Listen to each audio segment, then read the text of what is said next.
It is Reier on YouTube on a Monday night, and it is the pilot episode of Kart Golf right here on Reier on YouTube. Travis Reier back with you on the channel, joined by a dear friend, a great friend, someone we've taught golf with in the past on some other platforms, most notably Tide 100.9 FM in Tuscaloosa, Alabama. If you go back to Southern Fried Sports with us, you remember my guy right here, Casey Smith.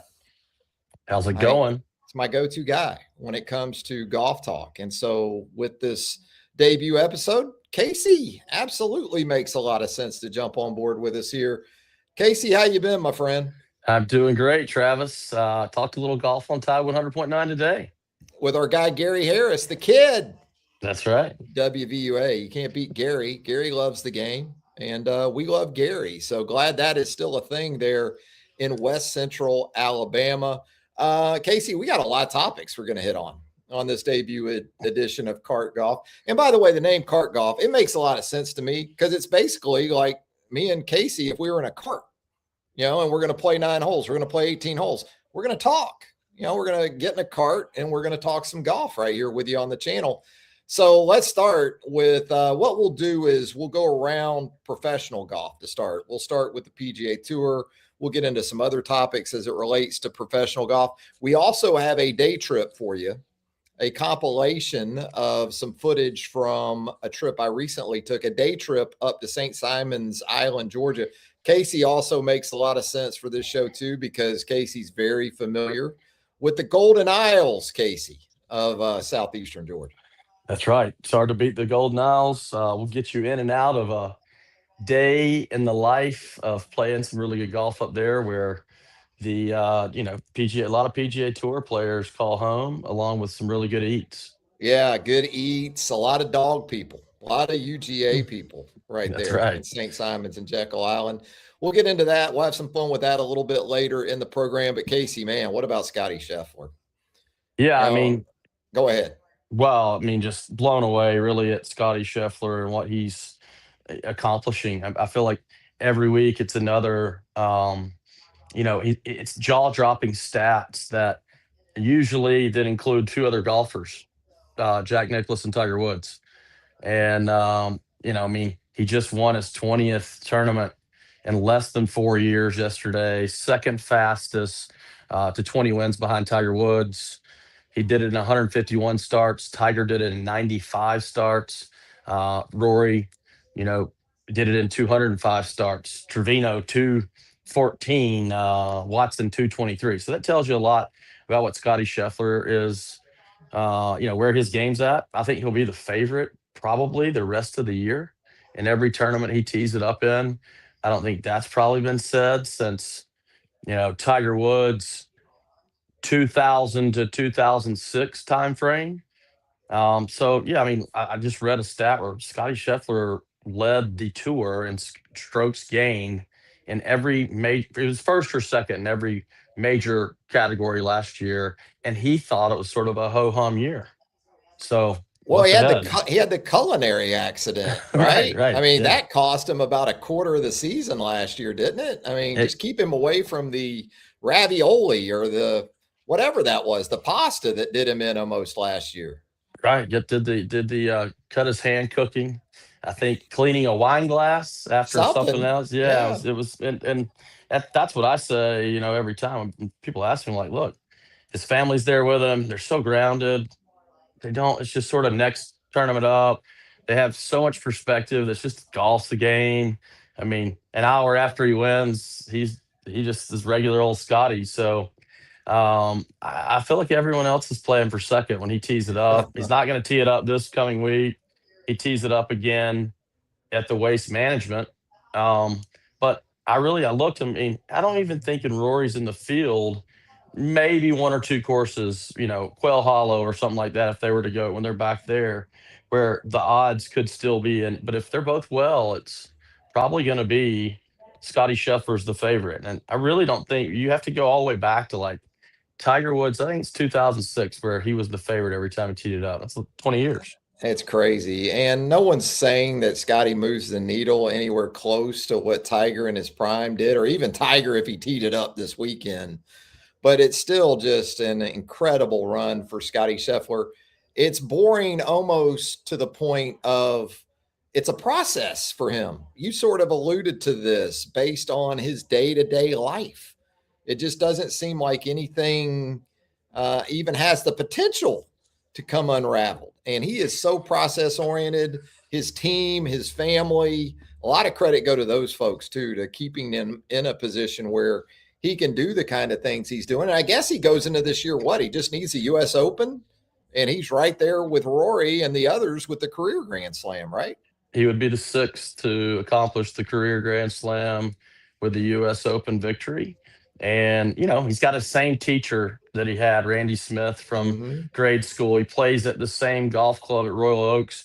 You hear him talk about playing with guys who are, in the teens and handicaps, giving them 20 shots and it being fun for him. His wife, I don't want to get myself in trouble, but I think, you can see that she's pregnant. Again, there's not been an announcement. But she had her bump, and I saw her hands on that yesterday. So they're Mm-hmm. expecting another kid. But it seems like, yeah, I mean, it seems very Nick Saban, rinse and repeat, process oriented. Next thing up, doesn't really celebrate the wins at all. I mean, just for that evening, and then it's over. And I think what he said last year probably should have put everyone at warning when he was on that press conference and trying to quantify what winning meant to him when it really Mm-hmm. wasn't. It meant a lot, but it's very short lived, and he's ready to go win again. He Um, he absolutely is. And what is he at now in terms of on course money? Is he just he crossed 100 100 million? million. Crossed 100 Good million. gracious! And he Less can than thank 4 years. he can thank Tiger for some of that. I mean, Take Tiger, Live helped him a little bit, yep, yep. but he's not playing into any of the. I mean, his endorsement money is, That's at the what I was going time. to ask you because if you don't know Casey's background, very much in the golf industry, off the course, does it double that 100 million at this point, or will it in the near future? I mean, you would think it's probably where usually that number, if he's made 100 on course, if it was Tiger Woods, it's probably doubled that. Mm, I would say Scotty's is probably 40 to 60% of that. He's probably earned in 4 years 40 to 60 million total. wow, He's I think leaving he, I he's think he leaving a wants. lot on there on the table. Nike is a one logo thing with him. Some of them they've allowed second logos to come in. He's got a deal with TaylorMade. Where he gets his extra money is the wins. They're Yeah. tied to a bonus. If he didn't have the bonus structure in, it really wouldn't be that lucrative of a package because he doesn't want to do all that stuff. He wants You, to. is he on? Do you think he's on his original deal still with Nike, or Oh no, that's a that's re-up. been Yeah, that's been a they're re-up? trying to they're trying to keep that. And Trent Taylor made the same. He's got some outs though because he can always use. It's not a 14 club deal. It's like a 12 club deal. Mm-hmm. Um, I know that last year they were trying to get him to go into that driver. He never played the new driver all year. He played the new driver at Hero and won, and he went back to the QI10 2-year-old model.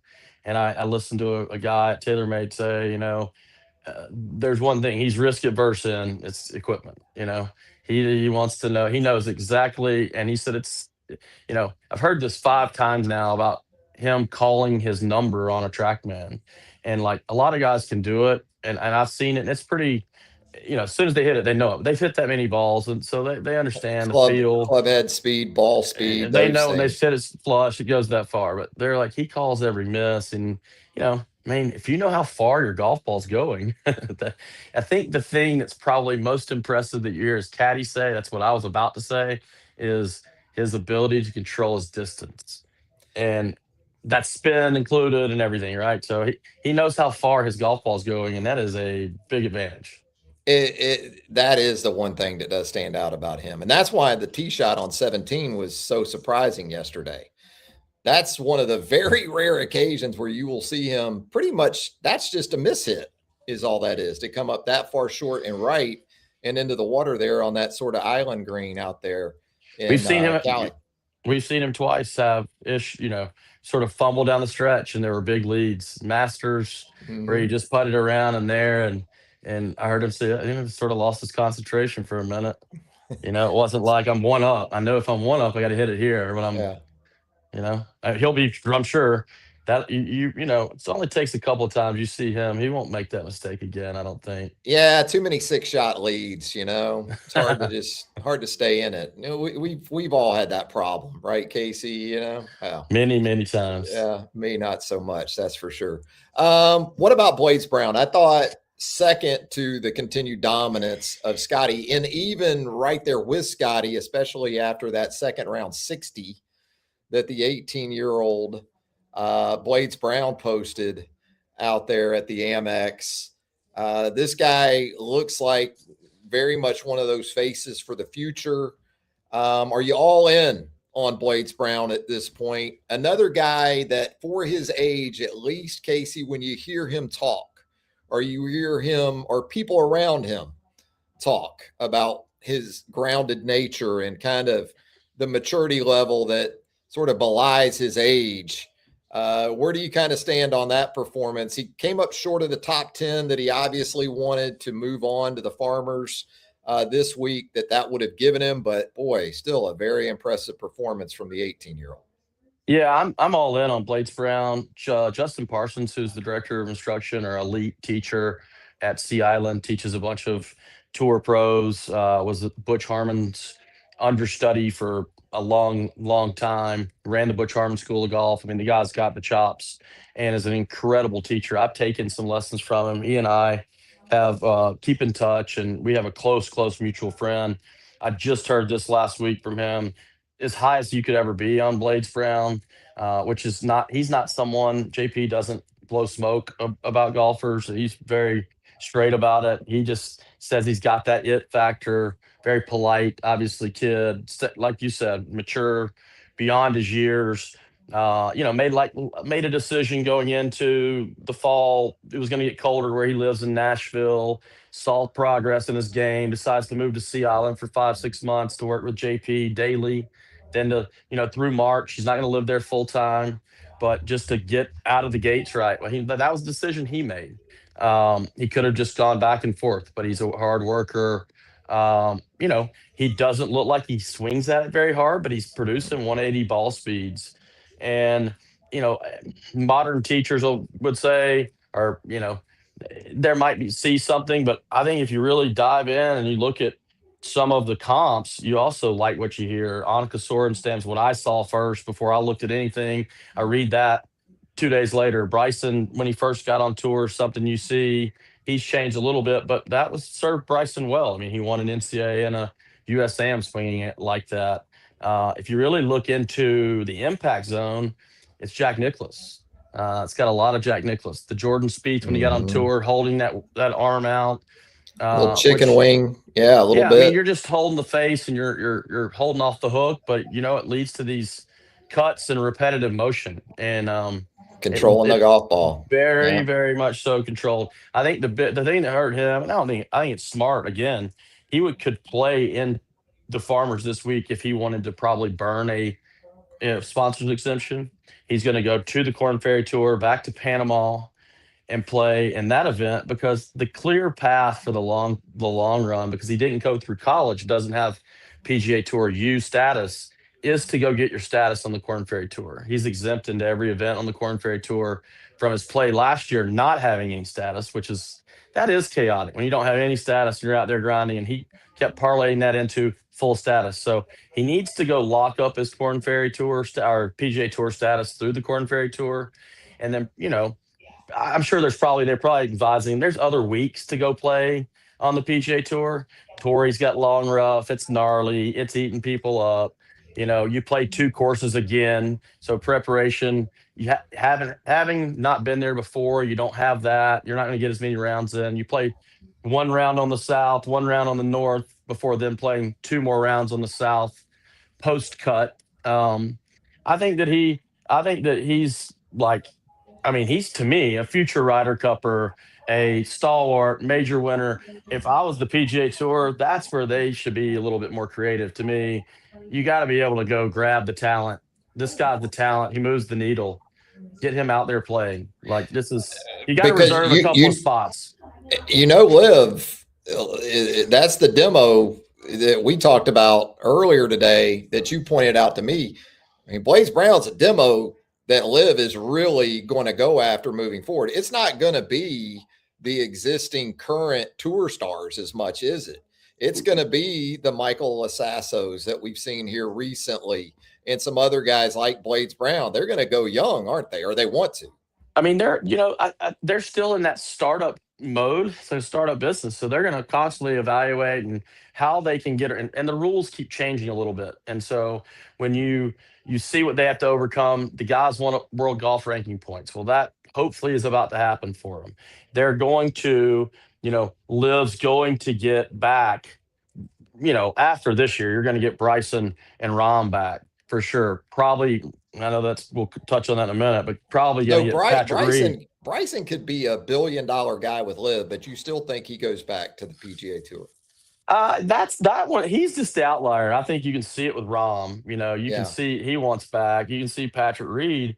Well, they're going to get a handful back. Well, as Liv goes forward, if you can get guys who are not going to get suspended coming out because they didn't have PGA Tour status, they go over here and play Liv. Liv's willing to play those guys. Like 10 million is sort of the bottom number. A $10 million bag to a college kid. Plus, you're getting to go play 15 events for now. Their purse is 30 million with no cut. I mean, you can go put your, I think that's what people don't realize, how expensive it is, how hard it is to make it. You got to go place to play golf to make lifetime money on the tour. Then you can come back and play at 22, 3, whatever. And I think the path to get back is only going to get easier. So yeah, a Blades Brown is someone, they've thrown money at him already apparently, but it's not big bags. Blades Brown goes, keeps playing well, his Liv bag goes up. I mean, what's Blades Brown? What's an estimate you think for Blades Brown just off the course right now? It's not with Callaway. I mean, right now, I'd say he's probably making 2 or 3 a year, and there's endorsements, and there's upside bonuses in there. Some of that money is really down the road money. They're paying him, a little bit more than what his market value would be right now. But he does every interview. I mean, he was on Smiley's show this morning. He's on a show last night. He's everywhere wearing the gear, saying the right things. So I think his Liv number is like 50 million. What would his NIL number be? I wonder if he had gone to college. I mean, I gather that those numbers are about that 3. That's what I'm saying. It's crazy, even in college golf now. Somebody would have probably paid him $2 to $3 million to play college golf. He's a Nashville guy. He's a Nashville guy. Is it as easy as to think he would have just gone to our pal Scott Limbaugh and Vanderbilt, or were there some other schools that you could sort of envision him having been involved with? Yeah, I think he was being recruited. I hear his final 2 is Vandy, Alabama. Potentially Oklahoma State was in there. Anyone that goes to Alabama sees that practice facility. Big. I mean, it's why Charlie Woods, I know he's visited there a fair amount. And Charlie Woods, son of Tiger, has been to Tuscaloosa a few times, huh? And his mom even went on a visit to the LSU weekend where dad had been there some during the week. Obviously, Justin Thomas is a mentor friend and has played heavy into that. But I hear, like his NIL, they're not having to break the bank to pay him. No, NIL, he's good, I think. Yeah, I mean, that's another good thing. I think it is. I think I heard they were pretty blown away at what they couldn't believe. That's really what an LSU weekend looked like, and it was really good. I was told then that you could. If the kid was ready to commit, I think the parents were like, "Hey, let's say hold off." But I hear it's Alabama, Florida State. Florida State with Miles Russell going in there too.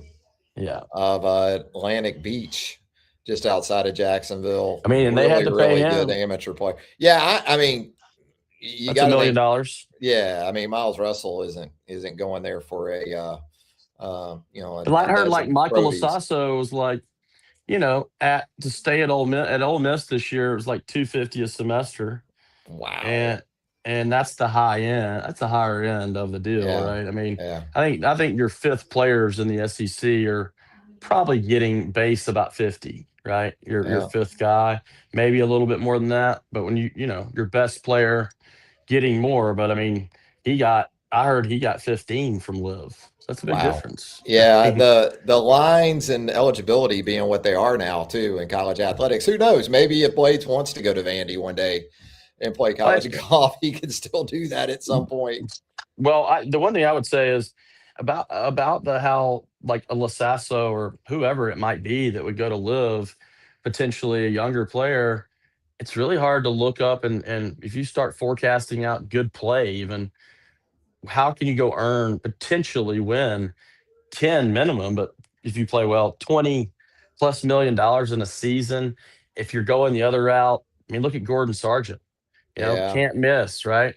He's He's not had some making cuts. struggles. Yeah. Luke Clanton, Luke Clanton. was kind of being billed. That takes us into our cautionary tales as we talk about Blades Brown. And we just hit on some of those. And injury plays into some of that too. We think young guys, right? We don't think Will Zalatoris is going to have the sort of back issues he had at a very young age. But this all plays into it. Cam Champ was that kind of guy, Patrick Rogers, who's gone on to become a really solid pro. Don't get me wrong. Coming out of Stanford, though, he was thought to be kind of that sort of guy. It just shows you how tough it is, right, Casey? To not just make it at the PGA Tour level. If you're on the Corn Ferry, you're a hell of a player. Yeah, I mean, if you're on the Corn Ferry, you're one of the best player. You're one of the best golfers on earth, right? I mean, Right. you're period. You're one of the best. You can say you're the probably 200th best golfer on earth. Which is definitely in the 0.00001%. But I think that Nick Dunlap, right, is the cautionary tale that I know we're getting to, and when you What's look going at, on there, Casey, with Nick Dunlap, the former Alabama All American, US AM champ, US Junior AM champ? I mean, I say, look at all the guys with a microphone in their hand on any telecast. All those guys, they were really good players, Yeah. really good players. Can't miss or have just won.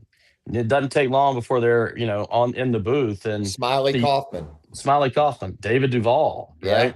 Brandon Chambly said biggest mistake he ever did was try to get better by teaching. Mm-hmm. Smiley had a million teachers, Yeah. and was super talented. He wasn't the that was a little different, but he couldn't hit his driver yips. And if Yeah. you look at Nick Dunlap's, I mean, I'm shocked that the round that he just WD'd from, got hurt. I don't know if that was real hurt or your heart's hurt, but your feelings are hurt because he made five birdies still, which is wild that he shot two over with five birdies. You see, I saw that every time we saw these bad rounds from him. If you really looked at his card, it's just a couple of swings, but you can't make big numbers on the PGA Tour. And I thought after Sony that he probably got it fixed. And I thought, well, the yips are gone. But I watched Tiger Woods in a short period of time. I watched him in person shoot an 82 on the PGA Tour. And then he comes back and wins the Masters a few years later. Mm-hmm. But he's one of the few that really defied the yips. And it takes a really strong brain. It takes you doing some radical things. Um, now Nick's 2024 was a crazy good year for him. Last year he had Won the Amex 2 years ago, almost to two the year, day.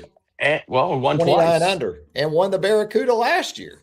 Yeah, so that counted in the 24 season. So, two last year, two top tens, four top 25s. And he went from, if they count the Amex, he finishes in the top 10, 15 on the FedEx Cup. Then the next year, last year, 134. And, he made the first cut and he missed this one. And that's the most benign conditions. And he won there.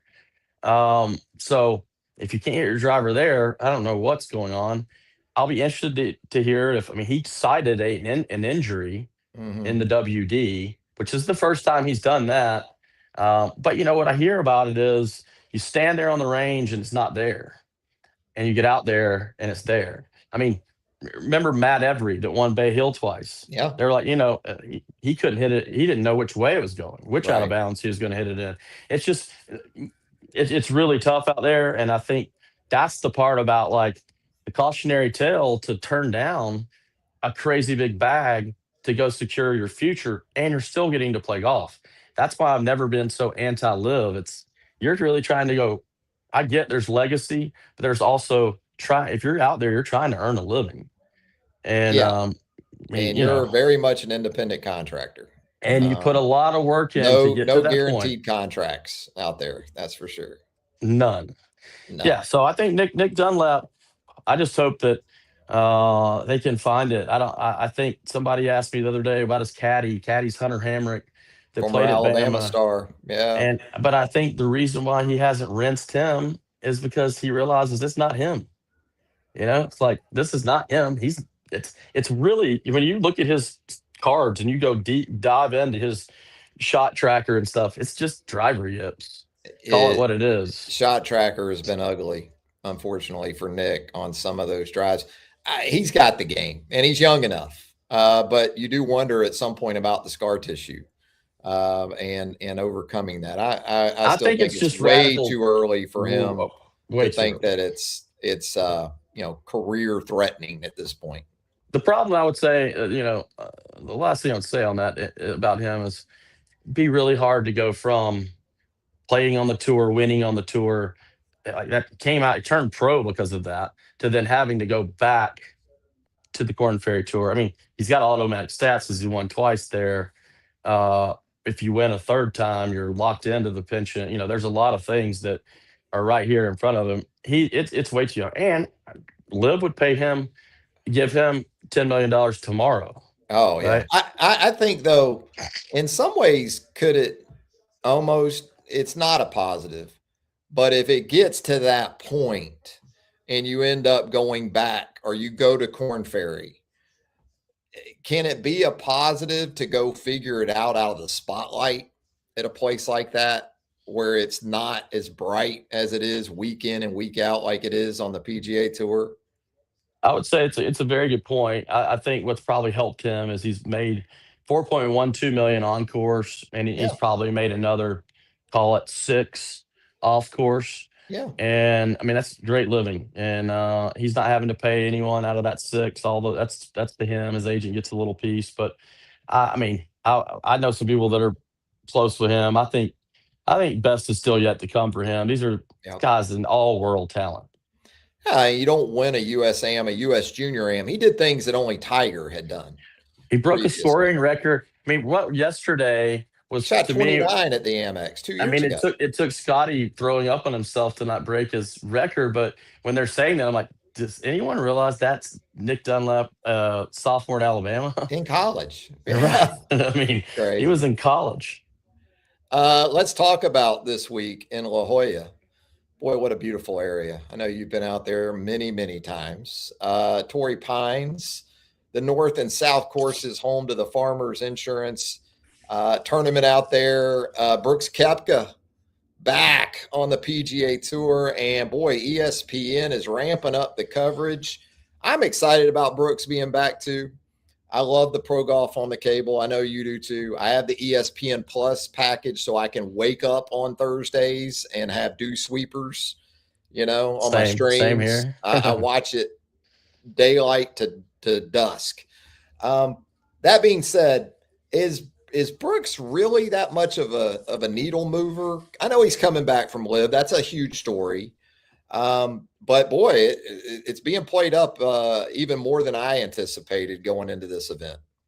Yeah, I don't get that. I mean, I really don't expect a ton of huge success from him.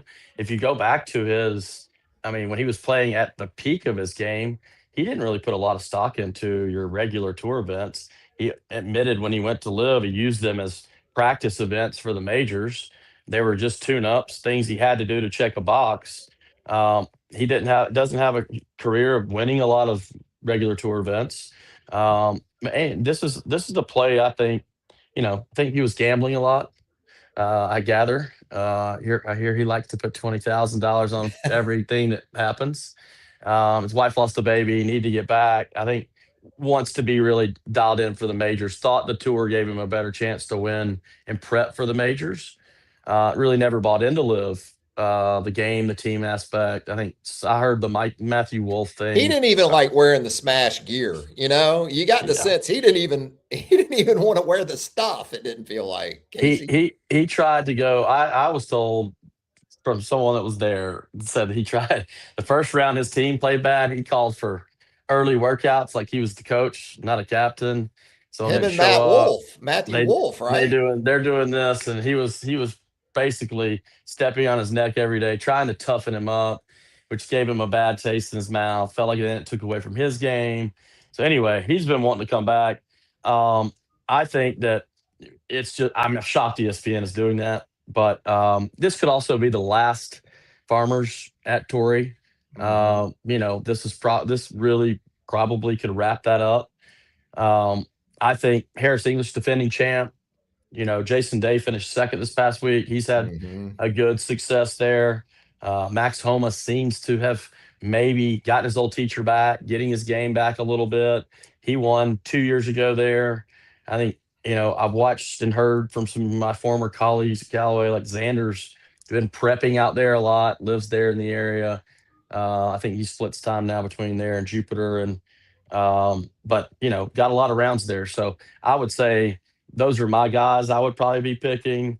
Who knows what Harris English does he's obviously played well there, but that's who I would lean to. I don't have Brooks in the really who to watch. And from like Alabama guys, I think Davis Riley, I didn't realize that Davis Riley and Lee Hodges were 1 and 2 in strokes gained putting the first week Mm-hmm. out. And, Davis played well in Hawaii, didn't he? yeah, and he did. And he played well again. He was right there in contention late. Yeah, yeah, and I think he's putting it really well, and that's a good thing that can overcome a lot. He's got a golf swing that looks like it's built in a lab, and then he has two doubles around, right? Yeah, He had like 7 birdies the other day and shot one under. But that's hard to do. I would say those are but my pick to win would definitely be Xander. Xander, kind of like Scheffler this year, in a better place health wise, right? Going into the season, and that obviously means a lot. Should be a lot of fun. The one thing I like about Brooks this week is that historically we know major championship type of venues. That's when he plays his best. The harder, the better it seems like. But you still got to make it to Saturday, to stay on the South course, right? On Saturday and Sunday, because you're going to be between the South and the North. You got to get to Saturday for that to matter. This isn't the live I heard situation I anymore. heard from Jupiter that they were dialed up pretty good, getting in the back tee games. He was, Mm-hmm. tried to as soon as he made the move, it was getting them all out there playing as big of money games from the back down, playing worse ball. So that's the Wow. stuff he did to really prepare himself to. It seems like the guy that's got to have like the extra. Mm-hmm. He just feeds and thrives off of pressure. The more pressure, the more he can get on himself, the better he's going to be. He just Sounds focuses. sounds a little bit like Phil that Yes. way. That sort of callous that he likes to develop there via the money games.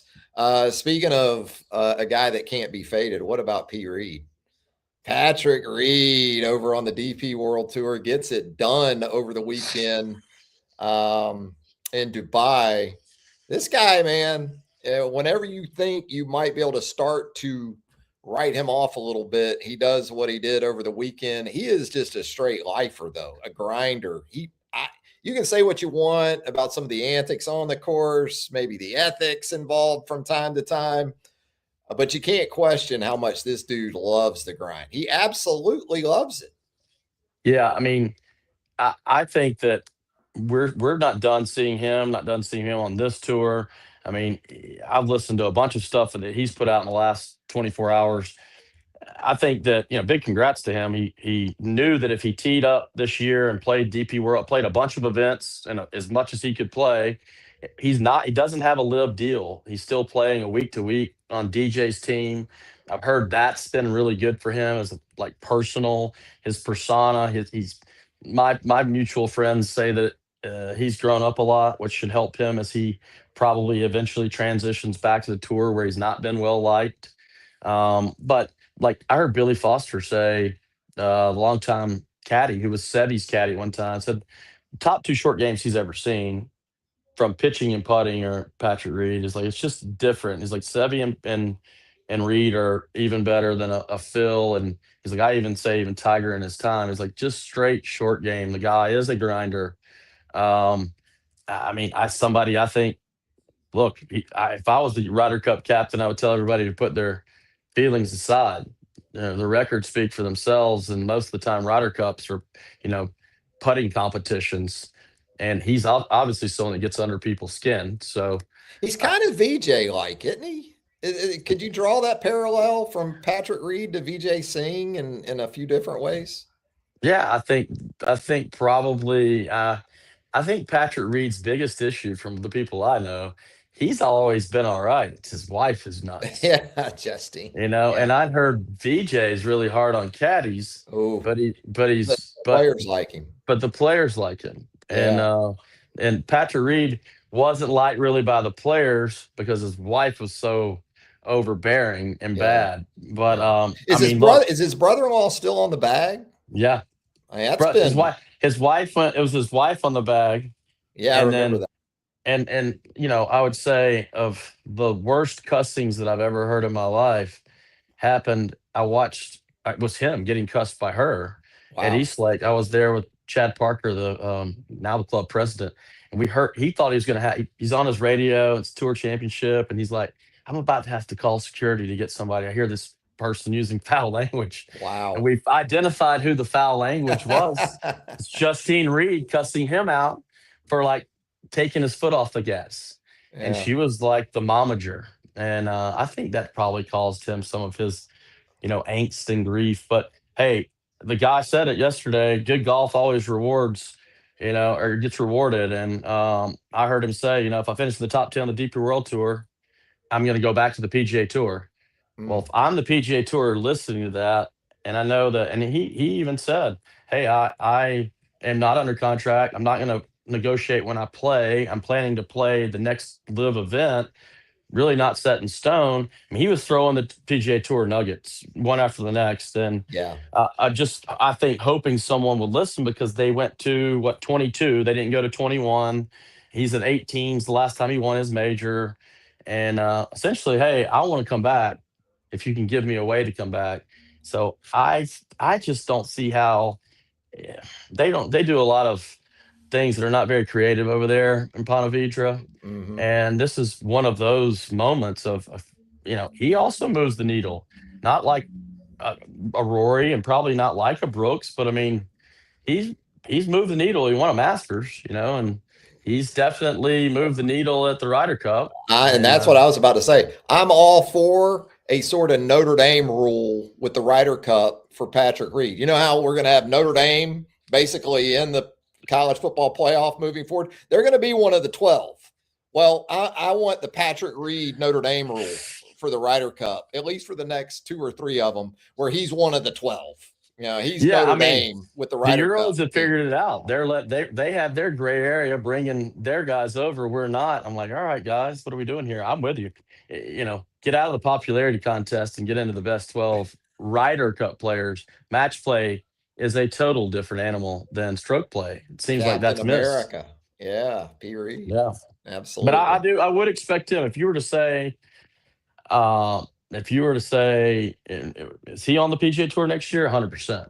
He Oh, will not be wow. playing on live. I don't think. I think he's pretty So much. you think this Phil Mickelson rule or whatever it is that they recently came out with, very narrow pathway for a select few like Brooks, like Bryson, um, you think that's going to expand here pretty quick? Yeah, I mean, I think they thought they were going to get probably one more of those back than they thought, and so Yeah. they're trying to probably they weren't going to take any spots away. They've got the room there, so there's probably a little formula there. There's a little formula to give Phil the bird, and but then Cam Smith saying, "I'm going to stay here and re-sign regardless. I'm in." Yeah. Um, DJ DJ at this is point. re-signed. He's Yeah. he's good and re-signed, and I don't blame him. Rom, the issue I hear with Rom is he got Terrell Hatton to come over, and he wouldn't have a way back. Now he's gotten paid more than he's ever would make, but Rom's ready to go back. Bright, and I hear this is it for him there. Bryson, if Rom got paid 400, he gives back 100, right? It's a bunch. It's like not $1, but No, it's Bryson gets paid 400. he is he's through his, so his deal was Mm, even more front loaded. And he's in this year, so both of those guys are in through this year. I don't think Bryson has a fee to pay back.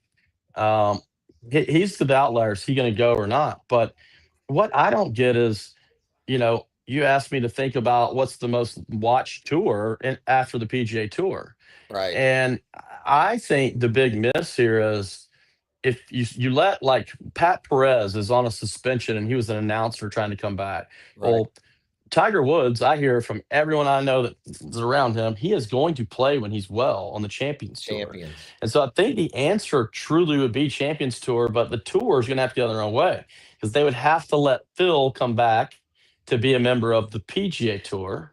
Hmm. And look, Henrik Stenson, about to be 50 or just is turning any day. Ian Poulter, Lee Yep. Westwood, all those guys would come back. And you're talking about a shot in the arm for a tour that Stuart Sink just won yesterday. He won the last event of 25 and the first event of He's 26. owning And it right now. he Yeah. won 330 grand. Well, Yeah. those purses are going to go With Tiger. significantly up, 3 rounds in a golf cart. And when you look at the top of the leaderboard, it's like, I mean, they would sell. I mean, there's a lot of people like you and I that would watch But a lot of Champions Tour golf if all those guys were playing. I watch a lot of Champions Tour golf anyway. I love the Champions Tour after the big tour and maybe right there with the big tour. I watch It's great. Champions Tour golf. I love it. I love watching Bernard Langer at 68 or 70 years old shoot his age. It's crazy to me. But that's something I wonder about too. You hit on it. If Tiger plays even a handful of events, the ticket sales and the money, you got events like Furyk and Friends down here, it was $25 a day in competitive rounds to get in. You're not going to get in for $25 a day Mm. if Tiger plays Furyk and Friends, even if it is down, it's moving down to Palm Coast from Timuquana here in Duval. But if you're the big tour, do you worry at all about maybe the big tour being overshadowed even a little bit by the Champions Tour, which by all accounts is pretty much an exhibition tour? But if the money goes up, I guess that takes on a different perspective too. Yeah, I mean, I've heard that this is why I'm sort of made that point is I've heard that tour's not making money, right? And Yeah. here's a chance for them to make money by allowing some of these names back that are 50 or about to be 50. And he's going to play if he can get well and stay well. But by Hmm. having those other guys, you would have a hedge. They would all play. Once they get out there, you notice they all stay and play because it's fun. They're playing with their buddies. It's a lot less stressful. You're playing 3 rounds. There's no cuts. You're in golf Hmm. carts. You're competing still, but you're not having to go crazy to compete. And some of those guys are out there still grinding away. But I think that's the miss from Ponte Vedra that I'm like, guys, wake up Hmm. here. You got an opportunity to sort of right some wrongs and bring all this back together. Live saying they're not going to go away. Yeah. Now the one caveat to that is oil prices for the sovereign fund need to be in that Mm. north of 80, $90 a barrel when they're really doing all these outside things. I heard that golf was something that they were, even if they were looking to shape other things because the price of oil is down, golf is something that's gotten them into all these other rooms and gets to help them make these other investments. So it could be now that they've already sort of lost the front end money and put it up as they continue to adjust and shift. If their average guy on the roster they're paying is $10 million or $15 million to come over, the thing's a lot less. It's different. It sort of, you overcome with these investments that they're making are, these are multi-$100 billion type investments they're getting by just being in the game of golf. Yeah, Um, you on the Champions, back to your point about it not maybe making money or enough money.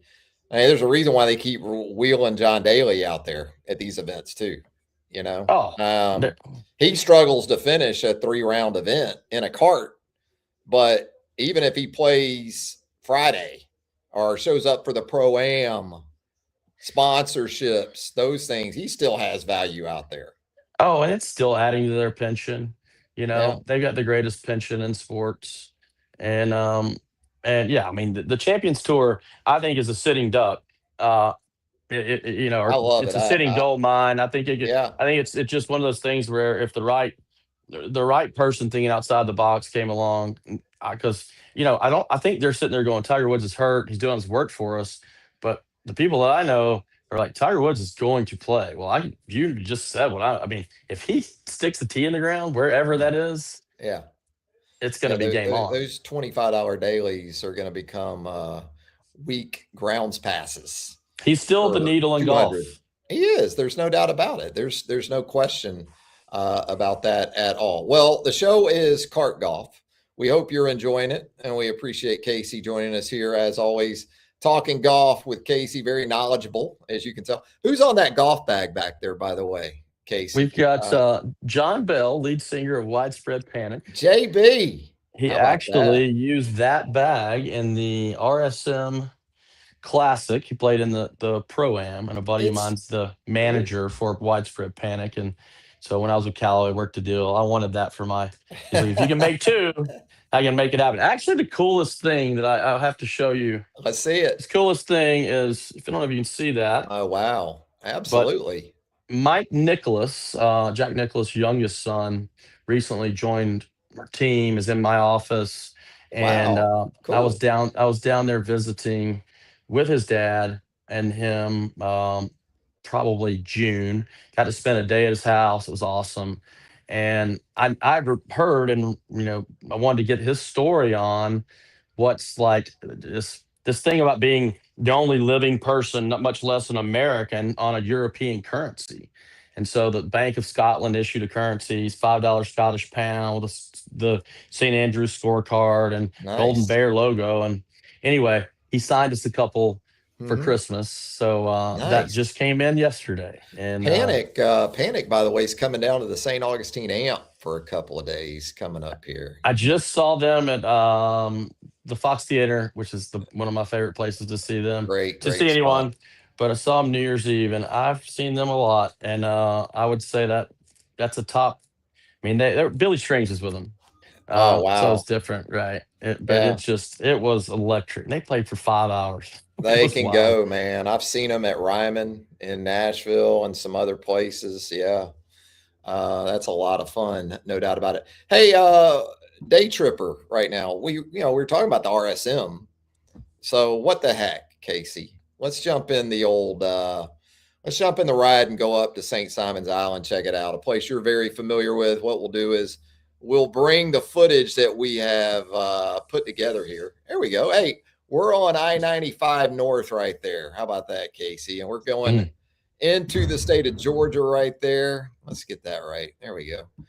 Into the state of Georgia. A little bit of a car ride up from Jacksonville, as you know. There you go. I stopped off, Casey, just north of Kingsland, Georgia. They got a Laurel Island Links. It's a daily fee golf course. There you see a little bit of the footage from Laurel Hmm. Island Links. You know I'm a big chicken salad guy. So if you want to get me off I-95, if you got a golf course right there, I'll go try the chicken salad. You got to understand how disappointed I was. Nice place, great people, great golf course. You get some of the marsh action there at Laurel Island, but no chicken salad. I mean, Mm. I don't know how you do that. Uh, I'm a chicken salad person as well. yeah, yeah, it's that's tough for me. That's tough. That's tough. That's tough sledding. That's No tough chicken salad. sledding, and my video might be having some tough sledding right here. We'll have to see. Well, I tell you what, before you get all the way up the coast to St. Simon's Island, and something I didn't even text you. We were texting back and forth. Was the new? I have since this afternoon spoken to someone who has played the new course at Jekyll Island that Yes, and said it was fantastic. And it by looks great. spring, it will be great. I mean, it's Still growing what in. wild to think. And I've been out there taking when I coached college golf, taking my team, played in this big event there. Not at that place because it wasn't. It's been redone, but the Vanderbilts, you name it. That's who actually why that course was originally built. Now it's been restored, and it's just got that. You know, it looks a lot like courses you would see out on the Monterey Peninsula, even the way they brought in the dunes and such. So that's another stop. That's a just before you get to St. Simon's spot. Yep. Jekyll, I played Pine Lakes up there a couple weeks ago, It was very enjoyable. But you're right. I think it's Great Dunes. Great Dunes. Yeah, there that they've done. It looks tremendous, and you're right.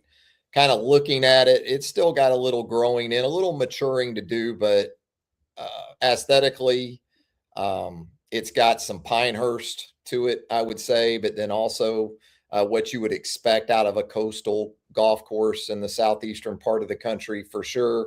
But give me some of your go-tos when you hit St. Simon's Island. I was just up there Saturday. It was nor'easter conditions. It was rough. I played the King and Prince. It's a Joe Lee design. He is the late Joe Lee, very prolific course designer.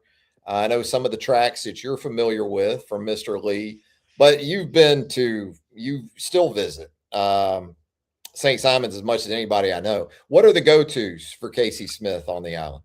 Yeah, I would say, they're obviously the public course there. Sea Palms has been redone. That's a great place. Some of the tour guys practice there. That's how good their new practice area is. Obviously, Sea Island is the probably got maybe Alabama golf facility, but Sea Island, truly the one of the nicest golf facilities in the whole world, for improving right there at Sea Island at the Lodge, home of the RSM Classic, home of the SEC championships. You have obviously there at Sea Island Seaside course and the Sea Island Plantation course. Just down the island, you have Ocean Forest, which is private, which hosted the Walker Cup, I think 1986, and then Frederica. It's got a really cool logo. Is also, and the tour pros split their time. It's probably I would say, St. Simon's is home to, it's number 3 or 4 in the United States for most tour pros. Jupiter obviously being number 1, Scottsdale 2. It is 3. And then Dallas would be 4. So you got a huge group of tour pros there, and with that, you have great golf. I mean, a really small island to have we just named off 6 golf courses, that are great, and Sea Island Retreat is also on there, but I think I think it's probably pretty even. Sea Island Seaside and Ocean Forest and Frederica are probably just sort of subjective. I think they're probably T1, all 3 of them. Some people like one or the other. I think Sea Island Seaside's beautiful, right time of year, out there on the water. Ocean Forest, I played it a handful of times. Very hard. The water holes are beautiful. The inland holes, I think maybe not as good, but phenomenal golf. And I would say, every day you end at St. Simon Sea Island, and this is open to the public, go out to the putting green at the Sea Island Lodge. There's bagpiper plays there on the water. It's beautiful. You can have cocktails out there. Practice facility there is phenomenal. I always like to eat at Halyards. It's a great place right Good there before you spot. go off the island. Yep. There's a bunch of places down by the pier if you want to get some oysters. And then obviously, if you like barbecue and you like Widespread Panic or the Grateful Dead or Government Mule, you're going to go to Southern Soul right by the airport. And then, one of the top 2 busiest airports in the South, Yeah. private airports, get a lot of traction in and out of there. Obviously, the tour players, but just a lot of airflow through there. And I would say this, just a really hidden gem right up there is Brunswick Country Club, and a really hidden gem place if you like peel and eat shrimp would be Is that Mr. a Shucks. Brunswick CC's a Donald Ross, isn't it? I mean, it's been there forever, Well, right? it's the Loves on the Okay. Reno, but yeah, I think that course is great. I have some Atlantans that moved down during COVID that are also members. There's a good game there every day. Mr. Shucks Seafood is a hole in the wall spot to get peel and eat shrimp in Brunswick. Can't go wrong there. Beautiful. But, also one I really didn't give as much love to that's recently been renovated by Davis Love is the Seaside Sea Island Plantation course. Yeah. And they took some of the templates back to some of the original, throwing some odes to CB McDonald with the Redans, and it's a really really phenomenal golf course. I think it's gotten a lot better, removed a lot of trees, see a lot more of the coast. But yeah, you can't get hard to beat a day playing golf around there. And then one other tip is top 5 showers in golf. It's hard to beat the Honors. It's hard to beat Mountaintop or any Discovery Land, but Sea Island steam shower, locker room, in Mhm. any day there, followed by the bagpipes and the halyards, and you've had a really really good day. Yeah, Plantation, they play that's where they kinda share the One round. RSM. That's right. Yeah, with Seaside. I played Seaside a couple times. Too much golf course for me, man. I mean, it's beautiful and I still enjoy it, but wow, if the wind gets up, That's uh that's the wind is there. I think the friendlier spot is Frederica. It's wide open. mhm. It's really really playable. Ocean Forest is the same as Seaside. If it gets windy, it's brutal, brutal. I think the I told you earlier, and I really mean this for a golfer, the most underrated activity on St. Simons. If you ever get anybody doing this, you should definitely go. Is to go flounder gigging, Yeah. and it's just not many people do it there. The people that do it's a lot of golfers. A lot of golfers are Mhm. doing it behind the cloister. You're talking you can get a pile of fish and have some fun doing it. That's been a lot of golf days where we ended our nights right there, maybe with a few beers, maybe with a few Yeah, we're looking tunes. at some of the footage here that I actually am, I think, able to pull up here. This is the drive in to Sea Island right there. That takes That's you the in there. I had to that's the stay out of gate. there because if I go in there and I go into that golf shop, it's going to be a problem at Sea Island. I can't quite control myself. Again, very aesthetic.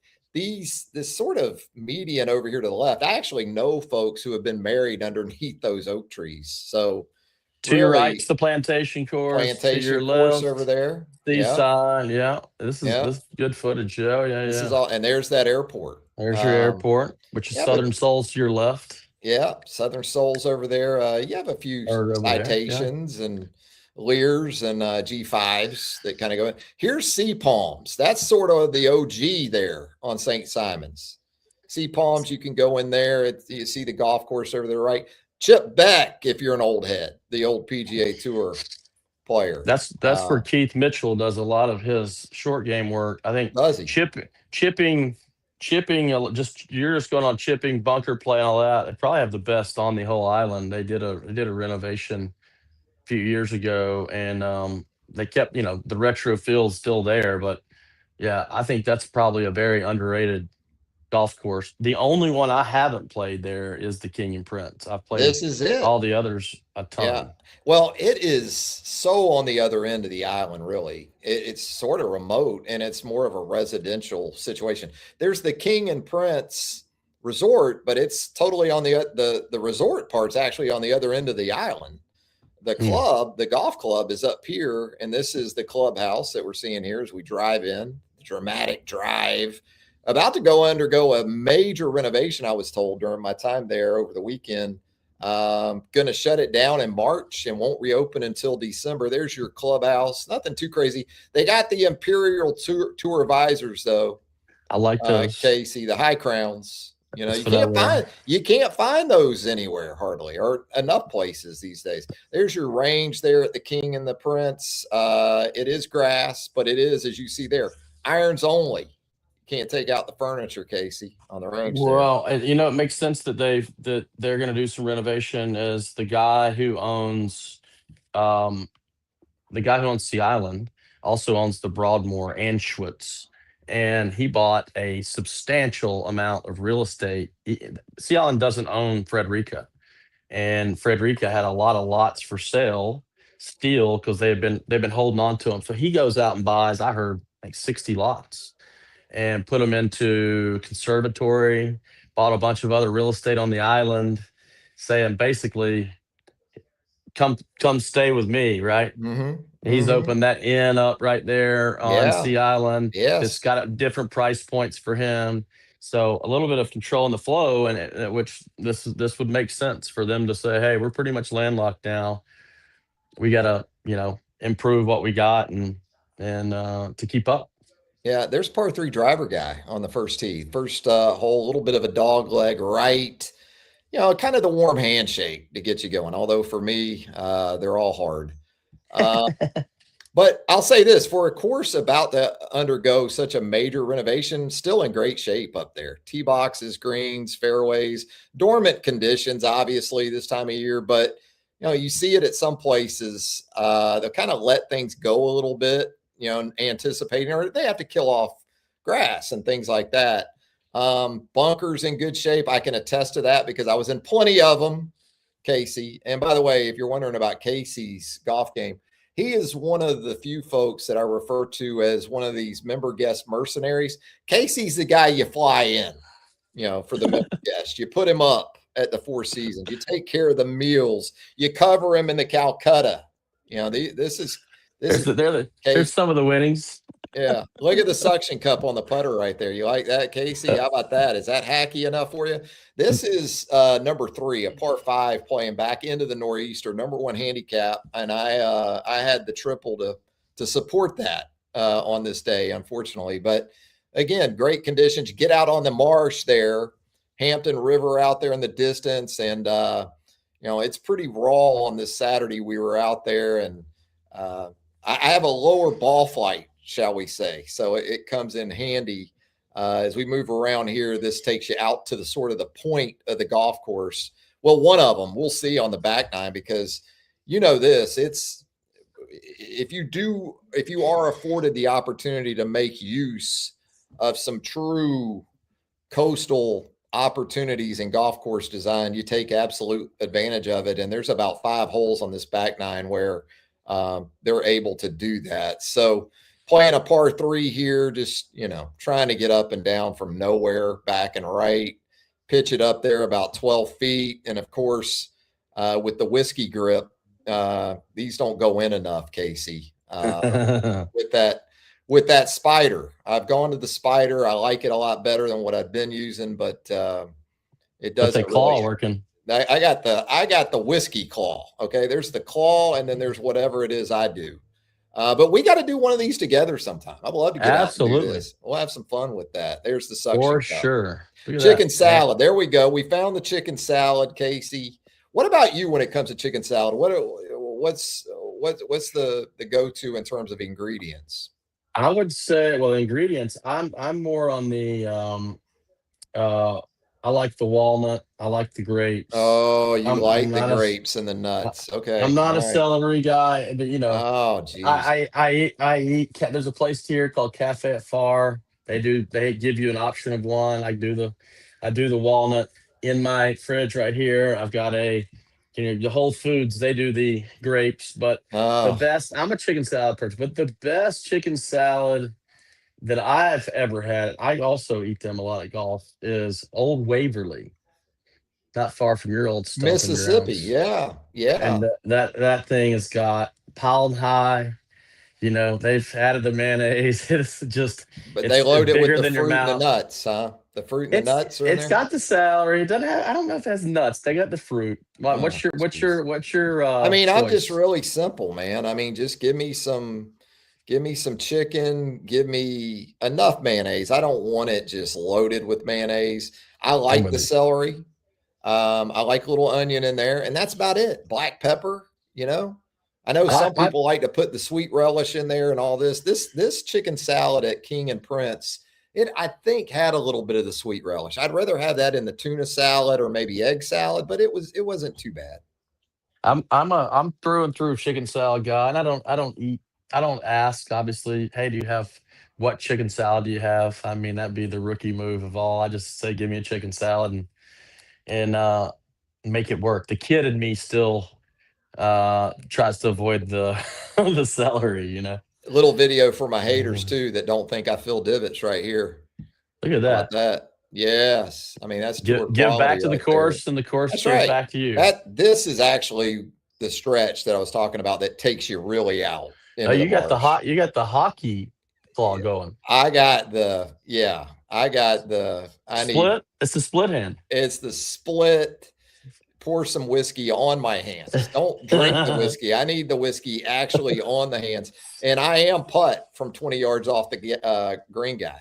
Texas wedge here. Hey, look, it's dormant. It's winter, What do we call that? That's the tequila shot grip where you used to Yeah, put exactly. the salt on your. But hey, watch this. Watch this. This is one of the few highlights. Oh yes, we Ooh, like to go down. Oh, I thought there for a there second. almost went in. And now this is real whiskey coming back. But hey, we snuck one in there. No, It it's counts as a one putt. that's right. Absolutely good for the stats. And there's that suction cup again. But it's really cool. I mean, it's got some of the Pete Dye sort of stuff going on with the railroad ties. And this is a cool tee on 13. Now, I don't play. This is where you play from back here. I've Okay. been out there. I haven't played it, and I've actually done some fishing out near there too. It's yeah, it's good that they do have it. I mean, I Yeah. guess that would Yeah. be with that green. That means they're overseeding a little bit or Yeah. something. I mean, they've still done the work out there. That's good. But more of the bridge effects as you get out there into the Pretty. marsh. There you see it. Yeah, this is getting more into the outer edges, and you can see the wind there. I mean, that is just classic Hmm. nor'easter. And your boy found that bunker. I can attest. As you can see the ball dribble out there just past the pin. But I like it that way, though. I like the conditions like that. If I go play a place like this, this is almost the way I'd rather play it. Yeah, I mean that's just traditional golf. It's definitely look at Yeah. you to go there. Make Yeah. is that a Yeah. make? It's a Green. make. Yeah. Look at this was the drive. Okay. That's the golf ball. I hit the cart path off the tee and got another 45, 50 yards out of it. And that's the battle scar for the Oh, golf ball there. Yeah.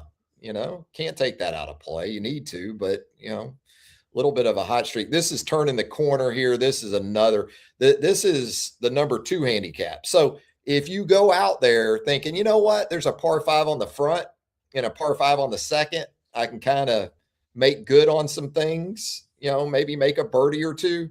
These aren't those par 5s. The 1 and 2 handicap. You don't see that very often, do you, with par 5s? They're the 1 and 2 handicaps on the golf course. it brings up a point of a little bit of a flawed system, the handicap system.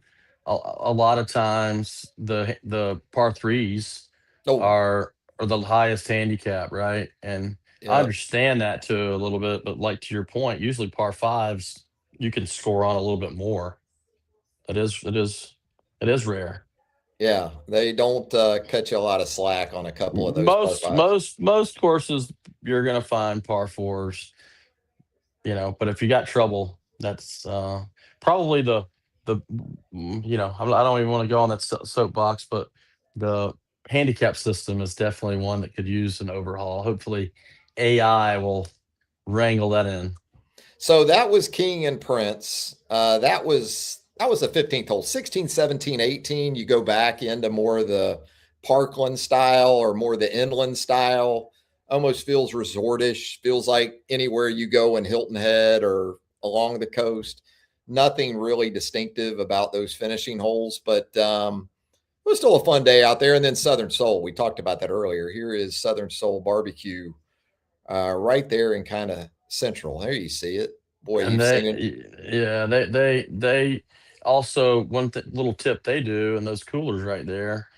As the season goes with different fish, they do fish dips, and in addition to barbecue, look at that right there. What Ooh, about that plate? Grade that plate for me in terms of that's a your day, preferences. a Dave Portnoy scale. That's a 9.2 or 4 plate. I like that. Ooh, look at those. Look at that fried okra too. That's right Fried in my okra. wheelhouse. We got the brisket. We Give me got the that brisket. ribs, and that's the. I think they call that the soul slaw. I, And I, I then love what's slaw. they have about 5 sauces. What sauce did you go I with? got the mustard and the hot, and Yeah. the nice lady at the register said I made good choices there. So Hmm. we've got the smoke ring there on the brisket. The okra was fine. I like mine a little crispy if possible. I know that can be difficult to pull off because after all, at the end of the day, it's still okra that you're working with. But I give it a little pull apart with the brisket right here. Here we go. We're gonna pull it. We're gonna pull it. Not Oh, bad. not bad. Not bad. It was the taste was there. I'll just say this: if you're ever in Lubbock, Texas, Evie Mae's Barbecue. I mean, that's what West Texas does. I mean, brisket out there. you Our know, boys up here in Atlanta, the Fox brothers, they do Texas it. boys, they get that brisket down right. I've That had you know. Go I've ahead. had Fox Brothers at a Braves game, and it was drop your jaw good. It's If good. you You know, can get barbecue from a establishment at a baseball game, and it's that good, you know it's damn good. it's damn good. And I've had okra twice in the past 2 weeks fried, and I was wondering. You see yours? I don't even know if it's in season yet. I No, no, guess if you no. fried, it's Yeah. Put a little sauce on there. Went with the mustard. There's the okra. There we go. Giving it a try. got your USFL hat on. I love Got it. the USFL hat, homage to the late great USFL. And then I thought the ribs of the proteins, of the two proteins, the ribs were the star on this day. Yeah, I would So choose there you ribs go. there over brisket. There you That's good go. And then stuff. we're headed home, Casey. We're headed back over the bridge. That's Jekyll down there to the left, coming back through Brunswick and headed to 95. And no There you golf go. course on Cumberland Island. That's the really only one. There you go. Casey knows Yeah, it, man. Casey absolutely good knows his stuff stuff. there. So a little bit of a day trip. We ended up getting the technical stuff to work, and boy, it's been a lot of fun, Casey. I think I've kept you Thank you. around probably long enough, and look Thanks, forward to doing Travis. it some more, man. Yeah, And let me know. appreciate your knowledge and your experience in the industry, both in terms of recreational golf and certainly professional golf. Casey, man, we'll do it again real soon, and Thanks, Travis. keep hitting Have a it good one. well, keep Take striking it care. well. One of those mercenaries of the member guest, Mr. Casey Smith. If he shows up, if this guy shows up at your member guest, you're playing for an umbrella or maybe a sleeve of golf balls. That's Well, all I and know. I've got That's to all I know say to it tell you. because it's near and dear to our heart. Rest in peace to Bobby Weir. Yeah, Mr. Bob Weir. We miss Bobby. Signing off with him on that. Thanks, Travis. Have a good Absolutely. one. All right. Thanks, Casey. We'll talk to you Thank again you. soon. See you later. There he goes. That's Casey Smith. I'm Travis Reier. That's going to do it for the debut edition of Cart Golf right here on Reier on YouTube. Thanks for tuning in. We're going to have more content coming for you right here on the channel. So if you haven't subscribed to Reier on YouTube yet, hit that subscribe button, hit that notification bell. That way you're alerted to all of our content, college football, pro football, golf, you name it, right here on Reier on YouTube. And until next time, so long, everybody.